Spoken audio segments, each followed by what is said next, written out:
Hi, I'm Shashank Bhargava, and you're listening to Three Things, the Indian Express news show. On November 2022, all eyes of the world will be on the gleaming, envelope-shaped 60,000-seater stadium. The stadium's called Bayt Stadium. It's located in Doha, Qatar. That's Mihir Vasavda, who covers sports for the newspaper. And the Al Bayt Stadium he's talking about will host the matches for the upcoming Football World Cup, one of the biggest sporting events in the world. It's a magnificent, futuristic stadium, and it has this tunnel that takes the players from the dressing room out to the center of the pitch. What the players perhaps won't realize at that moment, and also perhaps all the millions of people who will be watching the players walk out, is that inside that very tunnel, 6 years ago, an Indian worker collapsed and died of reasons that have been described as natural causes. And that's the stories that will be played out in the backdrop of this World Cup. The worker that Mihir mentions here was Jaleshwar Prasad.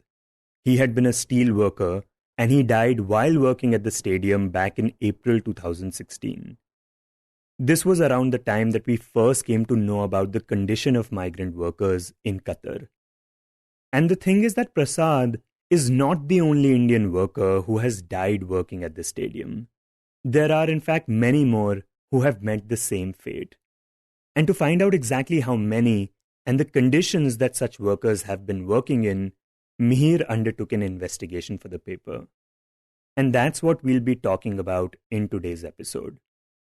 Now, turns out that finding the exact number of people who have died like this was impossible.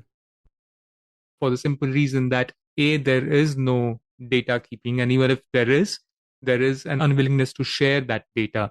So while the course of our investigation, we reached out first to the government of India through RTIs and through official channels. In the RTI reply, the Indian embassy in Doha told us they do not have information about the Indian workers who have died in World Cup related projects. Mihir also reached out to the Supreme Committee for Delivery and Legacy, the Qatari official organization in charge of delivering the World Cup. And they told him that 40 workers from around the world have died in Qatar since the start of the World Cup projects in 2011. But they also said that only 3 of these deaths have been work-related. In the sense that they do not kind of define what was classified as work-related and non-work-related, but the assumption of the human rights activists, of human rights organizations is that the deaths that have taken place within the premises of workplace, those have been counted as work-related. So that's from the Supreme Committee's end. We reached out to FIFA because they are also one of the biggest stakeholders in the World Cup. Probably they are the main body involved in it. They did not reply to our questions. However, FIFA's president Gianni Infantino in May had said that only 3 workers have died. Mihir also got in touch with the Ministry of External Affairs, and they mentioned something revealing. The ministry said that since 2011, when the World Cup project started, 3,313 Indian nationals have died in Qatar. That's 3313, and it's a huge figure. Now, the ministry could not confirm how many of these deaths were related to the World Cup project. So Mihir got in touch with migrant worker activists and union leaders who help workers in times of distress. People like Bhim Reddy Mandha and Swadesh Parki Pandla. And these activists have said that most of these deaths can be linked to the World Cup because in the last decade or more, World Cup has been the major contract in Qatar. Everything that's happening there is directly or indirectly related to the World Cup. And if you compare the reasons why these migrant workers have gone there, it's either to work in the construction activities. So it's either the roads that are being constructed with the World Cup in mind, or the metro rail that's being constructed for the convenience of the millions of spectators, millions of fans who will be traveling to Qatar, or the marinas, which will be used by these visitors while they're in Qatar. So it's either for construction-related activities or the service sector. So it could be food delivery boys, it could be cleaners working at a hotel, n number of reasons. And these are primarily the two areas where the migrant workers have gone and sought work. So that's why the human rights activists say that a lot of these deaths can be linked to the World Cup related projects. In fact, this is also the reason why most Indians who migrated to the Gulf countries in 2021 went to Qatar. Before the World Cup project started, most Indians would instead go to Saudi Arabia, UAE, or even Kuwait. It was only after 2010 one recruitment agent told us that Qatar started offering better wages and also more job opportunities. And the reason all of them said was just one: the Football World Cup and all the construction related activities that were supposed to take place in the country since then. As mentioned earlier, there is no publicly available database where you can find out how many Indians have died working on the World Cup project. But Mihir managed to track a total of 9 such Indian workers and spoke to their families. And finding out their details was a big challenge. In terms of the names of the workers who have died, the addresses of their families, their contacts. So the biggest challenge was to actually identify the region where the worker came from, where the family stayed, and to establish contact with the family. That process took a considerable number of months. We had to interview recruitment agents, human rights activists, families, friends of the workers, people who have returned from Qatar. We had to file RTIs. We had to reach out to the Supreme Committee, kind of go through their annual reports of the last 7 years. We had to go through the data of the Indian government, go through Lok Sabha records. So there was a lot to research, a lot of people to be interviewed just to get the numbers right and also to kind of identify the people who have died. It took Mihir over 8 months to do that. And after speaking to the families, he could fully understand the extent of the problem. He says that out of the 9 workers, one of the most heartbreaking stories was that of Ramesh Kaladi, a 49-year-old construction worker from Telangana, who went to Qatar in 2010. When he went there, he was jobless, he was homeless, he didn't have any prospects. So he went with a dream to go to Qatar, work there, earn money, and build a house for his family. And as is the case with almost all stories, all these migrant workers, Ramesh was in debt even before he went to Qatar because he had to take a loan, according to his family, of up to 1.5 lakh just to pay the fees to the recruitment agents, to get his visas, to get his flight tickets, the medical tests, everything sorted. So he was already in debt by the time he landed in Qatar. And Shravan, his middle son, whom we spoke to, said that everything was fine in the initial years. So Ramesh has a wife or 3 sons, 2 of them who are married now. And in the year 2015, Shravan, his middle son, and his elder son, they joined him in Qatar where they worked for the same construction company. Now, it's important to keep in mind that they were in debt. And in 2015, after the 3 of them started working together, they just decided that, it's time to build the dream house because they never owned a house. So they took further bigger loan and started constructing a house in their village in Telangana. But in the middle of the construction, Ramesh's health started deteriorating. And his son claims that this was because of working in extreme conditions.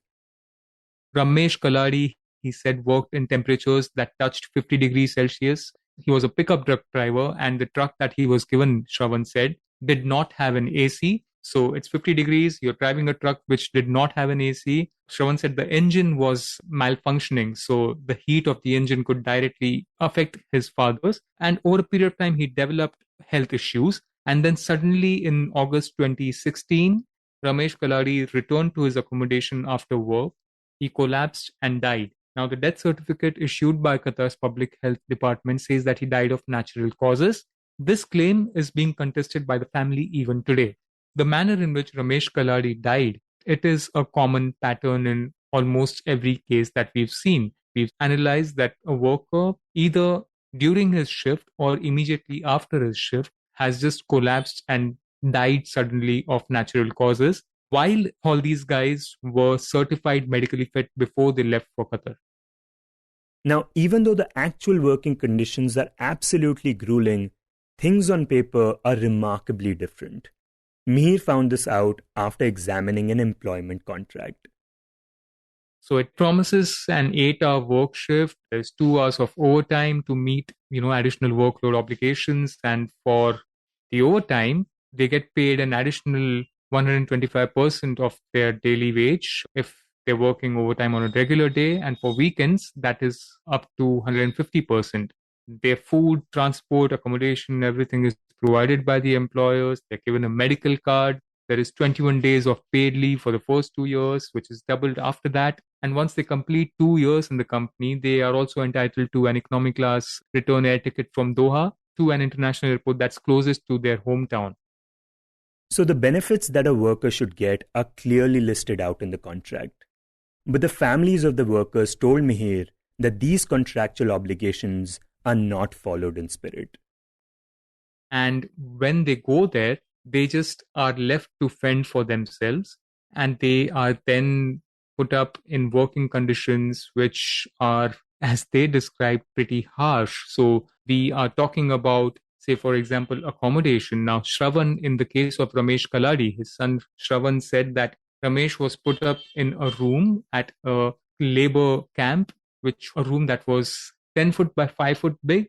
And in that, there were 5 people staying. The conditions were unhygienic. The quality of food wasn't that good. The work conditions were harsh and also unsafe. And all of this, they said, contributes to the stress because at the same time, as one migrant right activist pointed out, that these workers are already in huge debt. So there is that pressure. There's a pressure of taking care of their family and providing for them. And then it's also to deal with these conditions. So all of these issues put together makes it a very tough working environment for them. And the other striking part about this story is that none of the families that Mihir got in touch with, including Kaladi's family, got any compensation after the worker's death. Not even insurance. Shravan, his son, said that after his father died, they sent the body back home along with 1 month's wages that he was due. So that's around 25,000 rupees. That's all the family has received. And again, that is one recurring trend. In all our interviews with the families where a person has gone to Qatar and died, none of the families have received any compensation. In fact, most of the families weren't even informed of the debt by the employers themselves. They just got to know through either a friend or an acquaintance or some villager who was also in Qatar. In some cases, it was through social media. So the employers didn't even call the family and inform them about the death, and compensation hasn't even been mentioned in any case. It's most cases, it's been just the outstanding wages that the company owed the deceased employee. Mihir also says that out of the 9 families that he got in touch with, 7 workers were the sole breadwinners of their family, and all were men of working age. 3 were under 30, 1 was just 22, 5 were under 50, and 1 was 56. And the families are baffled because in many of these cases, some, of course, are due to other causes like road traffic accidents, or in one case, it was a death by suicide. But in cases where the person has died of natural causes, a cardiac arrest, heart failure, in one case, a kidney disease, the families have been asking questions, have been waiting for explanations because they claim that before the worker went to Qatar, they passed a very rigorous medical test, which is mandatory for a person to get the visa and sit on a flight to the country. So for them, in their head, the question is, if the person was medically fit before going to Qatar, how come they're dying there because of natural causes? In one shocking case, an employer actually asked a family to send money if they wanted the body of the worker to be sent back. This happened with a worker named Rajendra Kumar Mandaloji. His, again, was a very stressful case because Rajendra, like, again, most of the workers from that region in Telangana, went there to provide a better future for his family. He has a wife and a very young kid. Now, he was already in huge debt before he decided to go to Qatar. And one of the reasons he went there was to wipe off the debt, to repay all the lenders. But despite being in debt to go to Qatar, he borrowed even more money. The reason was that he was promised a salary which was around 25,000 riyal. That's equivalent of around 55,000 Indian rupees, which is a lot for him. He got a job as a carpenter, went there, reached the airport, and immediately after he reached, he realized something was amiss. This is, of course, as described by his wife Sucharita. Sucharita said that because when he landed at the airport, there was no one from the company to receive him, take him to the labor camp where he was supposed to stay. Rajendra had an inkling that something's not right. And hours later, he got to know that the contract that he was given was not the right one, because after landing, he was presented with a new contract where his salary, instead of 2,500 riyal, was reduced to a mere 1,000 riyal, which is around 23,000 Indian rupees. So it was less than half of what he was originally promised. This practice is called substitution of contract, and migrants going to the Gulf often experience it. Since he was already in huge debt, this came as a bigger setback for him. Sucharita said that Rajendra, over a period of time, started to feel the pressure of working for low wages, working long hours, not being able to generate enough money, save enough money to pay back the lenders. In fact, she even said that a couple of days before his death, he spoke to his friends who were there. He sounded pretty low. He had requested that he be sent home. It didn't really work out the way he'd imagined. And it was just one late evening that Sucharita got a call informing that Rajendra was found hanging at his accommodation in Doha.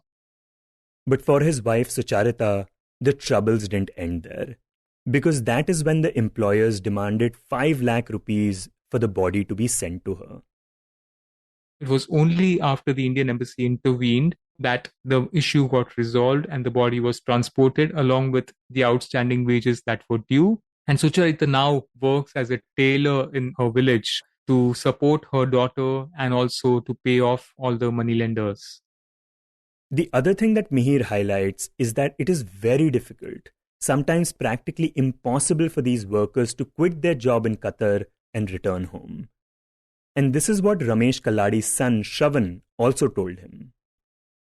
He said that the moment he reached Qatar, he had to submit his passport to the employers. And then he really didn't have any say in what he wanted to do next. Now, we also interviewed one recruitment agent in Telangana. We attended a recruitment drive where around 200 workers were being interviewed for the jobs of cleaners during the World Cup. They were supposed to be employed at these buildings and all these places where the visitors are to stay. And the recruitment agent, Musala Praveen, he told me that in many cases, they get an undertaking from a candidate if he's selected that they would not leave the company for the first 6 months at least, because if that happens, the employer, they end up asking for up to 50,000 rupees fine from the agency that's handling the recruitment. This, he said, because the company bears a lot of costs in this entire process. And if the worker stays less than 6 months, then they incur losses. So sometimes it's on video that a worker is made to commit that he would not leave the company for the first 6 months. But even otherwise, there was this sponsorship system, the kafala system, which has been coming under scrutiny time and again over the years, wherein the worker can't change their job, their workplace, without the consent of their employers. He says that over the last few years, this problem has been highlighted a lot by human rights organizations. And so now Qatar employers say that they are changing this practice. But on ground, activists say that there is still a lot of exploitations and the conditions really aren't ideal. And even if they are, these changes have come a little too late in the day vis-a-vis the World Cup and the workers who were employed in the construction sites. When Mihir got in touch with the Qatar Supreme Committee, the body in charge of delivering the World Cup, he asked them a whole lot of questions, including these two important ones. A, about the compensation to the families of those who have died, and also the reasons for the death, the analysis of the causes for these deaths.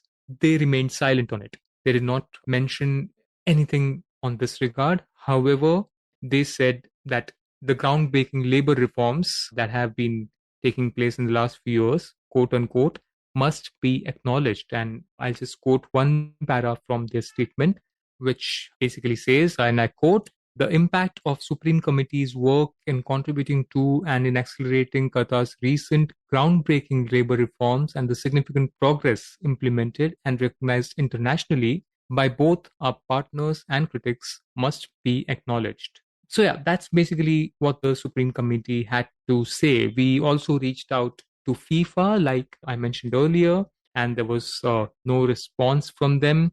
We had also reached out to the Indian Embassy in Doha. There was no response from them as well. However, our colleagues, when they spoke to the central government as well as the government of Telangana on Friday, that is a day after the report was published, they said that A, get the Indian Embassy in Doha to speak to the employers and seek a way to get a compensation for the families. B, offer jobs. The jobs offer, of course, is from the state government in Telangana, who have also said that they'll basically get in touch with the families of those who have died and seek to provide them some relief.